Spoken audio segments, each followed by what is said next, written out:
Chapitre 1. Portrait. Portrait de mon violeur. Car, à moi aussi, au fond, ce qui me semble le plus intéressant, c'est ce qui se passe dans la tête du bourreau. Les victimes, c'est facile. On peut tous se mettre à leur place.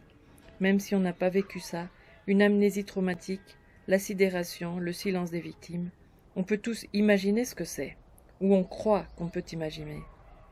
Le bourreau, en revanche, c'est autre chose.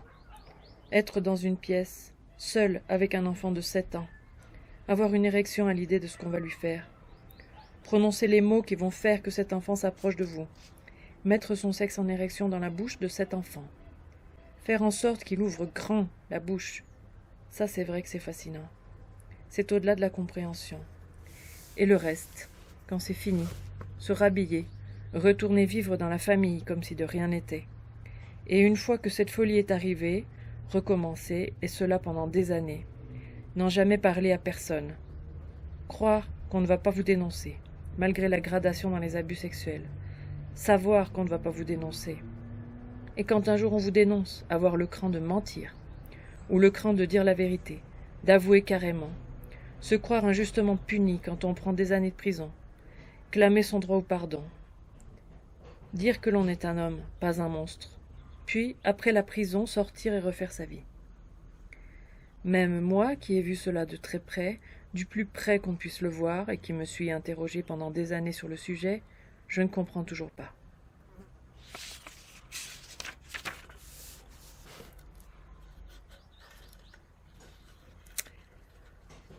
En 1983, quand il rencontre ma mère, il a 24 ans. Ils sont ensemble dans une formation pour accompagnateurs en moyenne montagne. Il est grand, sportif, sympathique. Dans le groupe, il aime bien prendre les situations en main, diriger les opérations quand une urgence se présente, quand on affronte à un moment difficile, une paroi dangereuse, si un accident a lieu. Il est charismatique, il a beaucoup d'amis. Il plaît aux filles. Il lui plaît à elle. Il lui rappelle l'amoureux qu'elle vient de perdre quelques mois auparavant, emporté par une avalanche. Elle avait été dévastée par cette mort soudaine. Elle se pensait inconsolable. Mais peut-être pas, en fait. Elle passe beaucoup de temps en la compagnie de ce nouvel ami. Elle aime son caractère volontaire, décidé, enjoué. Ça leur repose de Samy, le père de ses filles, qui est, lui, plutôt rêveur, lunaire, souvent en retrait. Il cherche très vite à la conquérir. Il la conduit par des chemins escarpés jusqu'à des cimes où ils se sentent transportés par la beauté de la nature. Il est déjà avec quelqu'un, et elle a 4 ans de plus que lui et déjà 2 enfants. 2 filles, avec des prénoms de contes de Grimm, Neige et Rose, 6 ans et 4 ans, qui sont avec leur papa pour l'instant, mais qu'elle ne peut pas laisser trop longtemps car elles ont besoin d'elle, et elle lui manque. Elle est surprise qu'il aille au-delà de la séduction, des premiers jours d'amour passionné, qu'il lui propose de continuer, de faire venir ses filles, d'essayer quelque chose ensemble. Elle est surprise, mais heureuse. Elle se dit qu'elle a de la chance. Elle aime son corps, athlétique, l'énergie qui s'en dégage. Mais oui, l'énergie, la force, je l'ai déjà dit. Il fait du ski, de l'escalade, il aime le travail dur, aller au bout de ses ressources, se dépasser. Avant d'être accompagnateur, il a fait ses classes chez les chasseurs alpins, un régiment d'élite pour les jeunes qui aiment la haute montagne. On l'a fait courir sur la route des traverses sous la neige, à la tombée de la nuit, monter à des refuges d'altitude avec 80 kilos de pierre dans le sac à dos, creuser des tranchées au col de l'échelle à l'aide d'une petite pelle en aluminium jusqu'à ce que des ampoules se forment sur ses mains gelées, des trucs comme ça. Il a adoré. Elle est pacifiste. Elle a du mal à comprendre qu'il ait aimé ce monde de règlements arbitraires et de démonstrations viriles. Surtout après Samy, qui a joué le malade mental pour se faire réformer, qui avait en horreur les armes, l'uniforme, la cruauté. Mais il lui raconte les randonnées avec les copains, la camaraderie pendant les épreuves, les leçons apprises à la dure quand on se confronte aux éléments.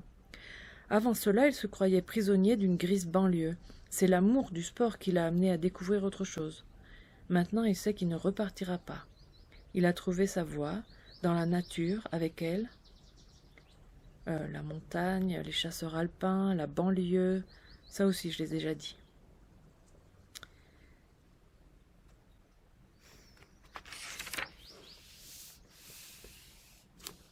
Bon, j'arrête là.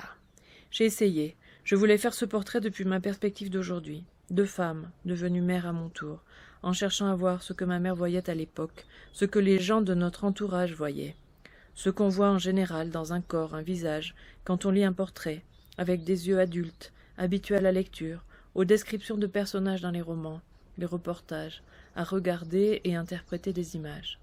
Je n'y arrive pas. Pourtant j'ai écrit un grand nombre de nouvelles, plusieurs romans. Je devrais savoir faire un portrait. Mais là ce n'est pas pareil. D'abord, j'essaie de coller à une certaine vérité objective qui m'échappe, malgré les photos, les souvenirs qui subsistent. Ensuite, évidemment, c'est impossible parce que c'est lui. Le portrait, donc. Il est grand et fort, brutal même. Sa voix passe facilement de la douceur à la violence. Dès que quelque chose commence à l'énerver, il crie. Il crie fort, il ordonne. Il trouve complètement aberrante la façon dont on nous a élevés jusqu'ici, ma sœur et moi. Dans la permissivité excessive, le chaos. On a fait de nous deux petites sauvages. C'est n'importe quoi. Ses mains sont grandes, d'une couleur qui vire souvent au rose rouge, comme son visage, dès qu'il est un peu exposé au soleil ou à la colère. Ses mains sont fortes, elles saisissent, elles caressent, mais avec une sorte de rudesse, une caresse qui s'approprie, qui se ferait un chemin. Comme sa voix, qui essaie d'être douce, mais qui en fait trop, qui vire dans l'aigu à la fin des phrases, un petit air interrogatif comme pour demander l'aval de l'interlocuteur, comme pour avoir la confirmation qu'on est d'accord, qu'on l'écoute, qu'on veut bien.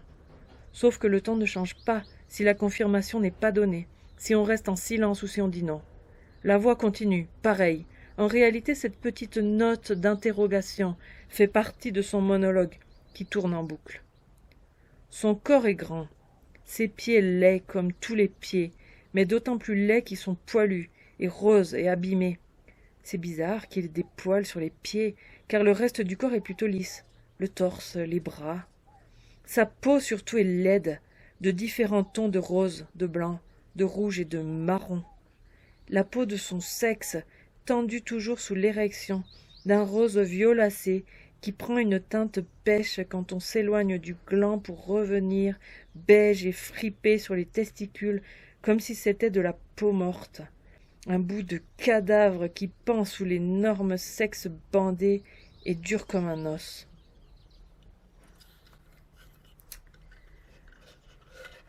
Je ne l'ai jamais vu avec un livre entre les mains, mais il aimait les bandes dessinées, en particulier celles qui se passaient dans le Far West. Il possédait la collection presque complète d'une série dont le héros s'appelait Blueberry. Il restait souvent longtemps dans les toilettes à les lire. J'allais dire qu'il s'enfermait dans les toilettes, mais ce serait faux. Quand on a enfin eu des toilettes, il n'y a jamais eu de loquet pour fermer, ni dans aucune des chambres.